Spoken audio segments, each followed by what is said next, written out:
আমরা আশেপাশে যারা ঘোরাফেরা করতেছি আমরা প্যান্ডেলের স্তরে একটা করতে চাই।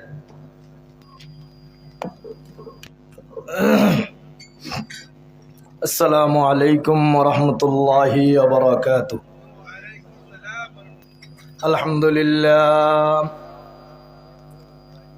الحمد لله الذي خلق فسوى والذي قدر فهدى والذي أخرج المرعى. الحمد لله الذي كتب الآثار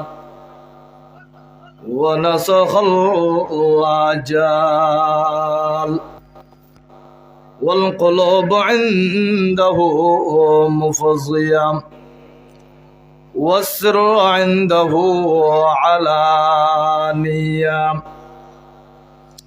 الحلال ما أحل والحرام ما حرم والدين ما شرع والأمر ما قضى. وأشهد أن لا إله إلا الله وحده لا شريك له ولا نظير له ولا بشير له ولا زد له ولا ند له. ونشهد أن سيدنا وسندنا وحبيبنا ومولانا محمدا عبده ورسوله الذي أرسله الله إلى كافة الناس بشيرا ونظيرا وداعيا إلى الله بإذنه وسراجا منيرا. أما بعد فأعوذ بالله من الشيطان الرجيم. بسم الله الرحمن الرحيم. ربي هب لي من الصالحين فبشرناه بغلام حليم. صدق الله مولانا العظيم وصدق رسوله النبي الكريم ونحن على ذلك لمن الشاهدين والشاكرين والحمد لله رب العالمين. الحمد لمن قدر خيرا وخبالا. الحمد لمن قدر خيرا وخبالا والشكر لمن صور حسنا وجمالا.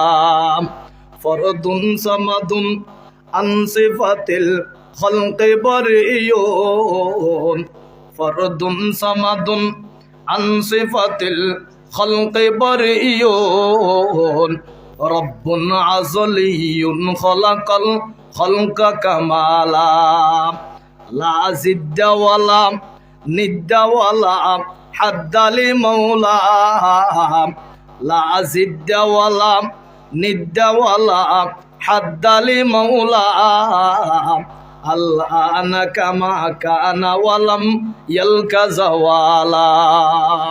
মুহতারামুল মাকাম ওয়াজিবুল ইহতারাম অধ্যক্ষারে আয়োজিত সিলেট মৌলভীবাজার দক্ষিণবাগ বড় এলাকা জামিয়া ইসলামিয়া দারুল হাদিস মাদ্রাসার বার্ষিক ওয়াজ মাহফিল উপলক্ষে মহান আল্লাহ পাক রব্বুল আলামিনের দরবারে অনাদি অনন্ত ফুরন্ত শুকরিয়া আদায় করি যে আল্লাহ পাক রব্বুল আলামিন আমাকে আপনাকে দয়া করে মেহরবানি করে আল্লাহ পাক দ্বীনে মাহফিল ইমানি জলসা দাওয়াত তাবলীগের নিসবতে আল্লাহ পাক রব্বুল আলামিন আমাদেরকে বসাইছেন।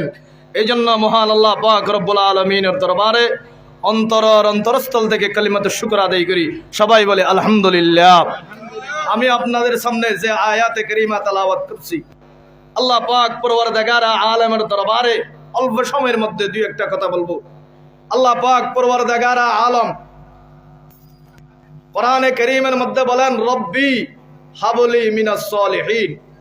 আল্লাহ পাকের পয়গম্বর মুহাম্মদুর রাসূলুল্লাহ সাল্লাল্লাহু আলাইহি ওয়াসাল্লামের আগের পয়গম্বর হযরতে ইব্রাহিম আলাইহিস সালাতু ওয়াস সালাম আল্লাহ পাকের দরবারে দোয়া করে, আয় আল্লাহ আমাকে একটা নেককার সন্তান দান করেন।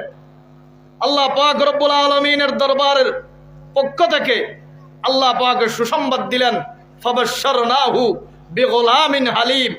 ও ইব্রাহিম, তুমি টেনশন করিও না, চিন্তা করিও না, আমি আল্লাহ পাক রব্বুল আলামিন অতি সত্বর তোমাকে একজন নেককার সন্তান দান করব। বড় করে বলেন সুবহানাল্লাহ।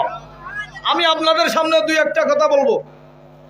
হাকিমুল উম্মত মুজাদ্দিদ মিল্লাত আল্লামা শাহ আশরাফ আলী থানভী রাহমাতুল্লাহ আলাইহি বলেন, বর্তমান যুগে আমরা সবাই চাই কি? আমরা সবাই চাই প্রত্যেকটা পরিবারের মধ্যে প্রত্যেকটা ঘরে একজন একজন নেককার সন্তান পয়দা হোক। আমরা চাই কিনা? চাই। কিন্তু আজকে আমাদের পরিবারের মধ্যে নেককার সন্তান হয় না। চোর ডাকাত কোন রাহাজানি সব আমাদের পরিবার থেকে হয় কিনা? হয়। এই জন্য হাকিমুল উম্মত আল্লামা আশরাফ আলী থানভী রাহমাতুল্লাহ আলাইহি বলেন, নেককার সন্তান হওয়ার জন্য 10টা হক সন্তানের আদায় করতে হবে। কয়টা? 10টা। তার মধ্যে 1 নম্বর হক, রাসূল পাক সাল্লাল্লাহু আলাইহি ওয়াসাল্লামের দরবারে সাহাবায়ে কেরাম রাদিয়াল্লাহু তাআলা আনহু আজমাইন, এর মধ্যে একজন সাহাবী হযরত ওমর ফারুক রাদিয়াল্লাহু তাআলা আনহু উপস্থিত হইলেন হযরত ওমর ফারুকের দরবারে। সাহাবী একজন আসি বলে, আয় ওমর, আমি আপনার দরবারে আসছি বিচার নিয়ে। আমার সন্তান আমাকে মারছে, এর বিচার আপনার থেকে করতে হবে। হযরত ওমর ফারুক রাদিয়াল্লাহু তাআলা আনহু বলে একজন সাহাবী পাঠাইলেন ওই সন্তানের ওই বাবার সন্তানকে ডেকে নেওয়ার জন্য। ওই সন্তান উপস্থিত হইলেন। উপস্থিত হওয়ার পর ওই সন্তানকে জিজ্ঞেস করে, বাবা তুমি তোমার আব্বুকে গালি দিছো কেন? তুমি তোমার আব্বুকে মারছো কেন? কারণটা কি? সন্তান বলে, হুজুর আমি আমার আব্বু শুধু আমার হক চাই। আমি জন্মগ্রহণ করার পর থেকে শুধু আমার আব্বু আমার হক খুঁজে, কিন্তু আমার আব্বু থেকে জিজ্ঞেস করেন আমার আব্বু আমার কতটুকু হক আদায় করছেন। আজকে আমরা শুধু মা বাবার হক সম্পর্কে সবার অভিজ্ঞতা আছে, সবার জানা আছে, কিন্তু সন্তানের হক কি এটা আমাদের বহু মানুষের জানা নাই। বড় করে বলেন ঠিক কিনা?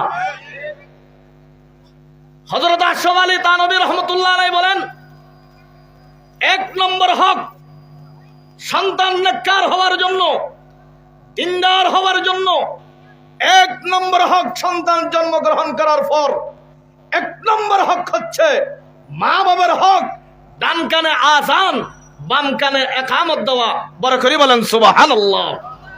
রহ গয়া রসমে আযাম রূহ বলালে নরহিম, রহ গয়া রসমে আযাম রূহ বলালে নরহিম, ফলসফা রহ গয়া তলকিন গজালে নরহিম। আযান দেওয়ার প্রথা আছে, নাই বেলালের প্রাণের ছাড়া। আযান দেওয়ার প্রথা আছে, নাই বেলালের প্রাণের ছাড়া। ফলসফা আর তাকলে কি হয়, গজ্জালিরও শিক্ষা ছাড়া। হাকিমুল উম্মত মুজাদ্দিদ মিল্লাত আল্লামা শাহ আশরাফ আলী থানভী রহমতুল্লাহ আলাইহি বয়ান করেন, ও দুনিয়ার জমিনের মানুষেরা, সন্তান নেককার হওয়ার জন্য 1 নম্বর শর্ত হচ্ছে সন্তানের ডান কানে আজান ইকামত দেওয়া। বড় করে বলেন সুবহানাল্লাহ। কিন্তু দুঃখের বিষয়, আমাদের বর্তমান বহু কক্সবাজারের বহু আর রোহিঙ্গা ক্যাম্পের বহু ইউনিসিয়ারের এনজিওদের হাসপাতাল আছে, বর্তমান মুসলমানদের সন্তানদেরকে আজান থেকে উৎখাত করার জন্য, আজান থেকে মাহরুম করার জন্য ক্লিনিক আর হাসপাতাল তৈরি করে মুসলমানের সন্তানদেরকে আজান থেকে মাহরুম করার জন্য। বড় করে বলেন ঠিক কিনা? হুজুর আজান দিলে কি হয়? আজান দিলে মুসলমান হয়। বড় করে বলেন সুবহানাল্লাহ। কিছুদিন আগে আমাদের চট্টগ্রামের প্রেস ক্লাবের একজন সভাপতি বলে, এই ফজরের আজানের কারণে আমাদের ঘুম ভাঙে, ফজরের আজান অতি সত্তর মাইকে বন্ধ করে দেওয়া দরকার। না, এই বাংলাদেশ শতকরা 92% মুসলমানের দেশ। এই মুসলমানের এই বাংলাদেশে সকালবেলায় সূর্য উদিত হয় ইসলামের আজানের মাধ্যমে, সন্ধ্যায় আজানের মাধ্যমে সূর্য অস্ত হয়। কিন্তু এই শতকরা 92% মুসলমানের দেশে আজান বন্ধ করে দেওয়ার দুঃসাহস বাংলার জমিনে দেখার কোন বাগের বাচ্চা নাই, কোন কুলাঙ্গার নাই। মুসলমানের দেশে আজান বাধ্যতামূলক চলতে হবে। বড় করে বলেন ঠিক কিনা? মুসলমানের এই দেশে সকাল হয় আজান ফজরের আজানের মাধ্যমে, সন্ধ্যা হয় মাগরিবের আজানের মাধ্যমে। এই বাংলাদেশে আজান হবে। কোন বাংলাদেশে কোন নাস্তিকের জায়গায় বাংলার জমিন নয়। এই বাংলাদেশে আবার ইস্কন নামে বাংলাদেশে তৈরি হয়ে মুসলমানের সন্তানদেরকে হত্যা করবে।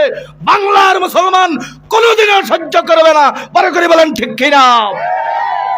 আমাদের এই বাংলাদেশে ইস্কন আর ইস্কন আসি বাংলাদেশের সাইফুল নামে এক আইনজীবীকে হত্যা করবে, মুসলমানরা করে বসে থাকবে, এটা কখনো সম্ভব হয় না। মুসলমানরা এই বাংলাদেশে থাকবে, ইস্কনের জায়গা বাংলার জমিনে নাই। হাকিমুল উম্মত মুজাদ্দিদে মিল্লাত আল্লামা শাহ আশরাফ আলী থানভী রহমতুল্লাহ আলাইহি বলেন, 1 নম্বর হলো ডান কানে আজান, বাম কানে ইকামত। বড় করে বলেন সুবহানাল্লাহ। হুজুর আজান দিলে কি হয়? আজান দিলে সন্তান মুসলমান হয়। বড় করে বলেন ঠিক কিনা? বাংলার জমিনে আজানের কারণে যে সন্তান ছোট বাচ্চা থেকে জন্মগ্রহণ করার পরে যে সন্তানের কানে আজান দেওয়া হবে, সেই সন্তান ইঞ্জিনিয়ার হবে।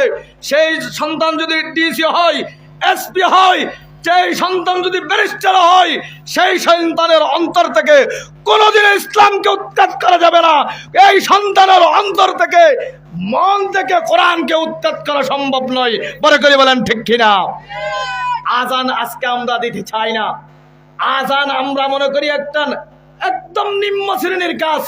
আজান আমরা দিতে চাই না। বড় করে বলেন ঠিক কিনা? রাসূল পাক সাল্লাল্লাহু আলাইহি ওয়াসাল্লাম বলেন, দুই জিনিসের সওয়াব যদি দুনিয়ার মানুষরা জানতো, সমাজের মধ্যে, এলাকার মধ্যে প্রতিযোগিতা করত। বড় করে বলেন সুবহানাল্লাহ। আল্লাহর পয়গম্বর সাহাবায়ে কেরামের মধ্যে বর্ণনা করেন, হে আমার সাহাবায়ে কেরাম, ভালো করে শুনেন, ভালো করে শুনেন। 2টা জিনিসের সওয়াব যদি এলাকার মানুষ, সমাজের মানুষরা জানতো, দুনিয়ার মানুষ সমাজের মধ্যে প্রতিযোগিতা করতো। সুবহানাল্লাহ। প্রতিযোগিতা করতো। 1 নম্বর জানাজার মাঠে পিছনের কাতারে নামাজ আদায় করা। এলাকার সমাজের মানুষেরা যদি জানতো, সাহাবায়ে কেরামদেরকে বলেন, রাসূল পাক কতগুলা সওয়াব এলাকার মানুষ, সমাজের মানুষরা যদি জানতো, দুনিয়ার সমস্ত মানুষ পিছনের কাতারে নামাজ পড়ার জন্য অপেক্ষা করতো। সুবহানাল্লাহ। আরেকজন মানুষ, এলাকার সমাজের মানুষরা যদি জানতো আজান দেওয়ার মধ্যে কত সওয়াব, এলাকার মানুষরা যদি জানতো সমাজের মধ্যে প্রতিদিন ঝগড়া দিত, প্রতিদিন ঝগড়ার মধ্যে লিপ্ত হতো। এলাকার সভাপতি বলে আমি দেব, কেন? আমি তো মসজিদের সভাপতি। সেক্রেটারি বলে আমি মসজিদের সেক্রেটারি, আমি দিব। অর্থ সম্পাদক বললে আমি দিব, কেন? আমি কেন দিব না? প্রতিদিন ঝগড়া দিত। আল্লাহর পয়গম্বর বলে আযান দেওয়ার মধ্যে সবচেয়ে বড় সওয়াব, বড় করে বলেন সুবহানাল্লাহ। 1 নম্বর, সন্তান জন্মগ্রহণ করার পর 1 নম্বর হলো আল্লাহু আকবার, ডান কানে আযান দেওয়া, বাম কানে ইকামত দেওয়া। হাকিমুল উম্মত মুজাদ্দিদ মিল্লাত আশরাফ আলী তানভী রাহমাতুল্লাহ আলাইহি বলেন, এই আযান এবং ইকামত দেওয়ার পরে সন্তান যদি বড় হয়, সেই সন্তানের অন্তর থেকে কোরআনকে উত্তর করা সম্ভব নয়। আল্লাহু আকবার। আমাদের বহু এলাকার মধ্যে আছে, মরদ সন্তান, ছেলে সন্তান জন্মগ্রহণ করলে আযান দেয়, আবার মেয়ে সন্তান জন্মগ্রহণ করলে আযান দেয় না। এরকম বহু এলাকা শোনা যায়, আছে না নাই? আচ্ছা আপনারা বলুন, এই সিলেট মৌলভীবাজারের বড় লেখার মানুষ, সন্তান ছেলে মুসলমান হওয়ার দরকার আছে, মেয়ে মুসলমান হওয়ার দরকার, ইমানদার হওয়ার দরকার আছে না নাই? না হয় বাংলার জমিনে তসলিমা নাসরিনের মতো বেশ্যার মহিলা বাংলার জমিনে আবির্ভাব হয়, বড় করে বলেন ঠিক কিনা? মেয়ে সন্তানদেরকে যদি আযান দেওয়া না হয়, বাংলার জমিনে মুসলমানের ঘর থেকে তসলিমা নাসরিনের মতো বাংলাদেশের বেশ্যার মহিলা পয়দা হবে, বড় করে ঠিক কিনা? জন্মগ্রহণ করার পরে হুজুর আযান কে দিবে? হুজুররা দিবে নাকি আমরাও দিতে পারবো? কে কে দিতে পারবে? যে বলেন আযান সবাই দিতে পারবে, বড় করে বলেন সুবহানাল্লাহ। আমি কিছুদিন আগে কক্সবাজার মেডিকেল কলেজ হাসপাতালে গেছি একটা রোগী দেখার জন্য। একজন আসি বলে আমাকে, হুজুর একটা আযান দেওয়া যাবে? আমি বলি কেন? হুজুর আমার একটা সন্তান হয়েছে, একটা আযান দেওয়ার জন্য। আচ্ছা আপনি আযান আপনি দেন। হুজুর টাকা দেবো তো? আমি টাকার দরকার নেই, আপনি আযান দেন। আমি হুজুর দিয়ে দিতে হবে না, আযান যে কেউ দিতে পারবে, বড় করে বলেন সুবহানাল্লাহ। যে কেউ দিতে পারবে। আযান দেওয়ার জন্য হুজুর লাগবে না, মুহাদ্দিস লাগবে না, মুফতি সাহেব লাগবে না, ইমাম সাহেব লাগবে না, খতিব সাহেব লাগবে না। হুজুর আযান কিভাবে দেব? কত বড় করে দেব?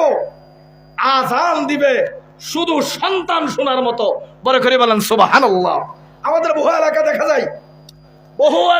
যায় রাতের 3টা আযান দেওয়া শুরু করে, আল্লাহু আকবার আল্লাহু আকবার, আযান দিয়া শুরু করছে। এলাকার মধ্যে একজন বৃদ্ধ মহিলা আছে না, লাঠি দিয়ে মসজিদে আছে, উনি লাঠি নিয়ে চলে আসছে মসজিদে। দেখি মসজিদের দরজা বন্ধ। বলে কিরে, মুয়াজ্জিন সাহেব তো আযান দিল, আবার কোথায় গেল? মনে হয় আযান দিয়ে বাসায় চলে গেছে। আচ্ছা বলেন, এটা কি ফজরের আযান নাকি বাচ্চা হওয়ার পর আযান দিছে? বাচ্চা হওয়ার পর আযান দিছে, কিন্তু আযান দিবে শুধুমাত্র সন্তান শোনার মতো দিলে হয়, বাকি অন্য কেউ শোনার দরকার নাই, বড় করে বলেন ঠিক কিনা? 1 নম্বর, ডান কানে আযান, বাম কানে ইকামত। আহলে দুনিয়া কাফেরানে মুতলাকান, আহলে দুনিয়া কাফেরানে মুতলাকান, রোজে কান্দর জখ জখু বর বদবখা, আইলাকায়ে তু জবাবে হর সওয়াল, আইলাকায়ে তু জবাবে হর সওয়াল, মুশকিল আছে তো খলবত বে কিলো কাল, আরজুতি এক নিকলে दम तुम्हारे सामने, तुम हमारे सामने हो, हम तुम्हारे सामने। হাকিমুল উম্মত মুজাদ্দিদ মিল্লাত আল্লামা শাহ আশরাফ আলী তানভী রাহমাতুল্লাহ আলাইহি বয়ান করেন, 1 নম্বর আযান এবং ইকামত দেওয়া। সন্তান জন্ম গ্রহণ করার পর 2 নম্বর হলো আল্লাহু আকবার। একজন হুজুর ডাকি, বড় আলেম ডাকি, মাদ্রাসার মুফতি সাহেব ডাকি, এই মাদ্রাসার জামিয়া ইসলামিয়া মাদ্রাসার প্রধান পরিচালক ডাকি, বড় আলেম ডাকি, এই সন্তানকে 1 নম্বর মধু খাওয়াই দেওয়া। বড় করে বলেন না সুবহানাল্লাহ। জুমলা আলম জোরা আনহু সজে জামে দিল, জুমলা আলম জোরা আনহু সজে জামে দিল, এক মকা আজ তালা এক মকা আজামে দিল। ওয়া আখিরি দাওয়ানা আলহামদুলিল্লাহি রাব্বিল আলামিন। আসসালামু আলাইকুম ওয়া রাহমাতুল্লাহি ওয়া বারাকাতুহু। আজকের প্রধান মেহমান শুধু কক্সবাজার থেকে আগত ঐতিহ্যবাহী পর্যটক নগর কক্সবাজার জামিয়া ইসলামিয়া জামিয়া আশরাফিয়া মাদ্রাসার সম্মানিত পরিচালক, ঢাকা টঙ্গী গাজীপুর দারুল হাদায়া মাদ্রাসার সম্মানিত মুহাদ্দিস, মোহাম্মদপুর বাইতুল মামুর শাহী জামে মসজিদের সম্মানিত খতিব, দেশ বরেণ্য মুফাসসির কোরআন, শুধু বাংলাদেশ নয় আমেরিকা, লন্ডন, সৌদি আরব, দুবাই, মালয়েশিয়া, প্রায় দেশে